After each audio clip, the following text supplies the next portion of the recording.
for revenue, so say you have your price per product and the number of products sold. You can do this for anything, but this was a simple one that you could do it for.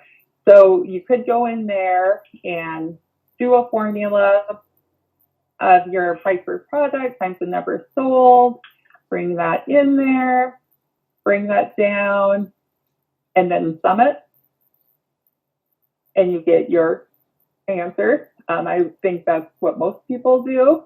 But what you could do that's a little quicker is you just put an equal sum product, and then you do your first array, which is your price per product, and then you put a comma, and then you put your number sold array and in parentheses and hit enter, and there you go. So just using this formula equal sum product with these different arrays gives you your total quicker than if you did it the way I did the first time.